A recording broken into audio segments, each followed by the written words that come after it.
Good evening, my name is Laura Mawhinney, and my project presentation is Improving City of Tucson's Facility and Communication Maintenance, or FCM for short, asset management utilizing GIS technology.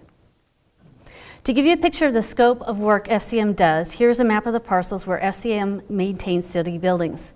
The total acreage of parcels is 14,194 acres.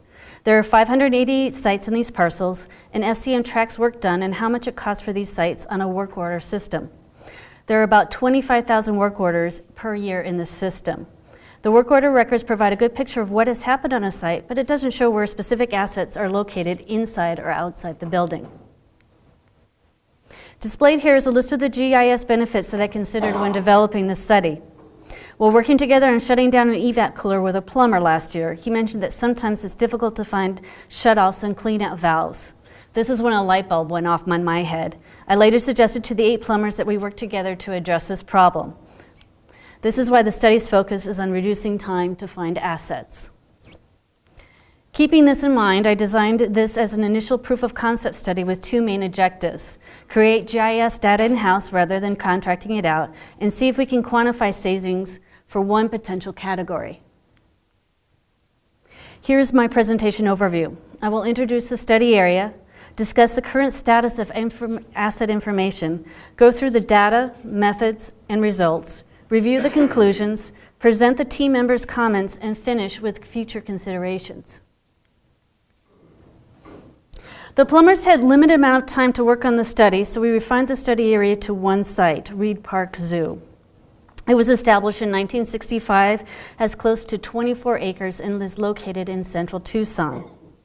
The zoo was chosen as the study's focus area since it has the most plumbing labor hours and is home to 109 animal species who require water 24/7. Also, one of the zoo's employees, Les McMullen, is due to retire soon. He has extensive infrastructure knowledge that will be lost when he leaves. Next, I will discuss 3 ways the current zoo's assets are documented. As I mentioned earlier, assets that the work order system captures the cost and labor. Secondly, there are a collection of as-built drawings stored in a wooden cabinet. It's very dusty and it's rarely looked at. However, what is relied on most, and is what John mentioned earlier, is what I call the employee's mental maps. There was a plumber who just recently retired in October that had great mental maps. A plumber would call him up on the phone and say, you know what, where is this shutoff at this location? And he would go, you know what, go to the northwest corner of the building. And you see those 2 clumps of trees? Well, go to the one that has 2 trees, not the one with 3. Once you're there, go 15 feet west and you'll see the shutoff. He's gone, and I can't tell you what a loss it was when he retired.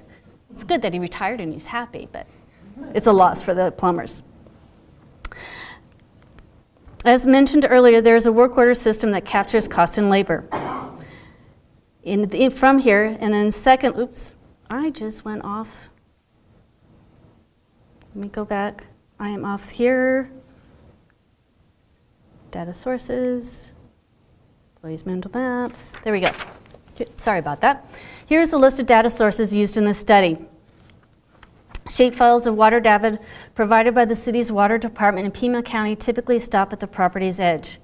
For this project, the data is symbolized using colors based on blue stake standards. Blue is potable water, purple is non-potable lines, and green is sewer points.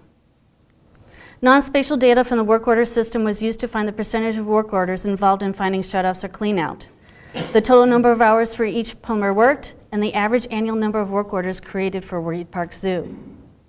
The last set of data came from the data collector. Plumbers access shutoffs and cleanouts regularly to unblock or isolate plumbing lines for repairs and maintenance and begin covered in dirt and debris. Creating and customizing Esri's collector for ArcGIS application was utilized both to create data and to test the time to find an asset. The plumbers and I met and determined what fields they wanted to gather. The application was created and data points were gathered along with pictures. The plumbers were very interested in the pictures since this triggers their mental maps to pinpoint the location along with the map. Finally, these points were exported into a file geodatabase. Later, those same data points, the original GIS data and the additional lines digitized with the guidance by the zoo's area supervisor were incorporated to supplement and improve the original GIS data. The two images at the bottom of the slides are the before and after results. The method to determine location time used 12 data points. This compared time with and without a mobile GIS application. 6 points were located without GIS assistant, and 6 points were located with GIS assistance by the plumbers. For each point, the start and end time was recorded.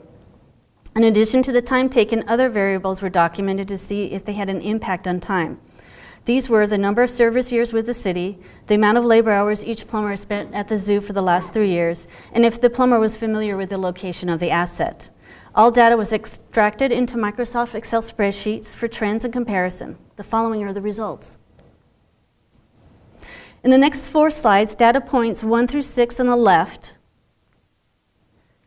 are the points found without GIS assistance, and points 7 through 9 are points found with GIS assistance. In this chart, each point is sorted left to right in ascending employee service years. If the employee service years is a factor, the bars for each point would trend either upwards or downwards. There's not a consistent trend here, which led me to conclude that employee service years is not an influential variable in time. In a similar chart, I looked at the plumber's total labor hours at the zoo for the last 3 years. Again, the labor hours at the bars for each point could trend either upwards or downwards. This is what I looked at, and there wasn't a consistent trend, and so I determined that total labor hours were not an influential variable. This next slide compares the plumber's familiarity with location in 2 charts.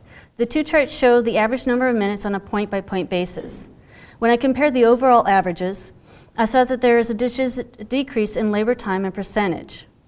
If the plumber was familiar with the location regardless of whether or not GIS assistance was used, this led me to conclude that the plumber's previous knowledge or mental maps will slightly improve the location time.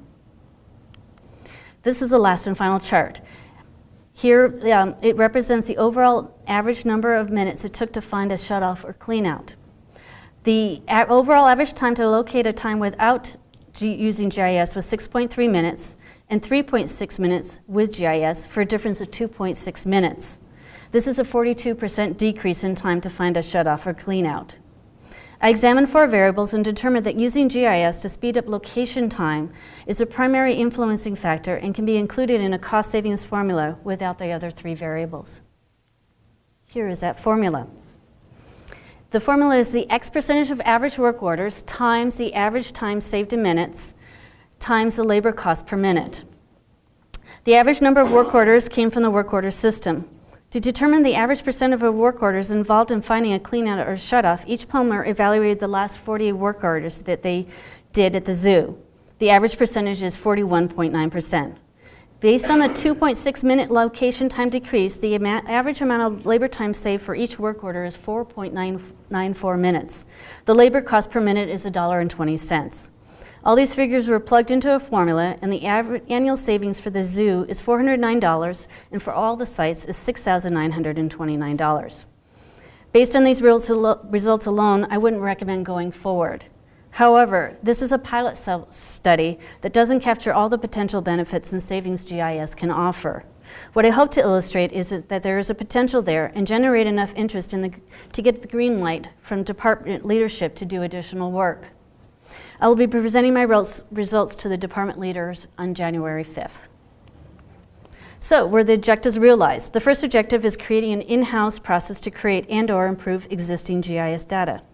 These 2 maps show the original and revised GIS data. You can see the revised GIS data is more precise and comprehensive.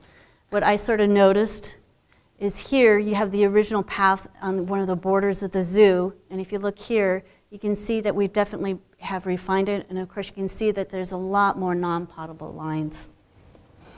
Using the data collected from the points and records pulled from the work order system, there is a potential to reduce labor time. This information satisfies the second objective to show cost savings if plumbers use a mobile GIS application out in the field.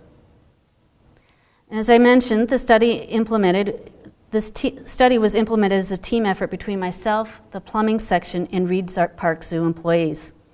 This was consciously done to get valuable input and set up future endeavors for success. A mobile application can have all sorts of bells and whistles, but if end users are not interested or don't benefit, the chances for long-term success is unlikely. The plumbers were surveyed, and on a scale of 1 to 5 regarding the likelihood and benefits of them using a GIS application in their daily operations, they gave it a rating of 4.5. These are some of the quotes from them regarding the study's benefits. Less time is spent locating valves. The pictures were very helpful. This is a good tool for new employees and helps with documenting legacy knowledge that would normally be lost when employees leave. Some of the future considerations I would like to do is to recommend more studies be done at other facility locations to see if savings holds true. Improve point accuracy using collector for ArcGIS. See if savings and efficiencies in other areas can be quantified, such as capturing legacy knowledge that would otherwise be lost, savings in water and water damage, and to shorten new employee training time. Streamline the process to create GIS data with collector for ArcGIS. And lastly, to see if these tools and applications will foster collaboration among departments, resulting in improved facility asset stewardship. So here's a picture, and it's a recent example of inefficiencies due to undocumented assets. This is High Corbett Field. It was built in the 1930s and was the site of the original baseball spring training camps in Tucson. A city employee noticed bubbling water in the first week of December. In the picture to the left, you can see that the plumbing was under a lot of concrete right here, and that spot there is right under the bleachers. That was the original, but it was also, work was done in the 1990s to add restrooms and bleachers, and this stuff was forgotten. When it came to temporarily repair this, they actually had to shut down a huge major area, and she can attest to this because what, was 2 days? 2 days. 2 days that they had to shut down water and they didn't have restrooms. That was just to temporarily do it. If they needed to find out how to do this and actually shorten the area, they're going to have to spend some additional time probably figuring out how to shut down and not influence city employees and the public. So that's extra time. If we don't document this, after this is fixed, we're just going to have to repeat this process over and over again, and that's just time spent. So in closing, I would like to thank the plumbing section, Reed Park Zoo staff, the city's GIST employees, Pima County, and MSGIST staff. Are there any questions?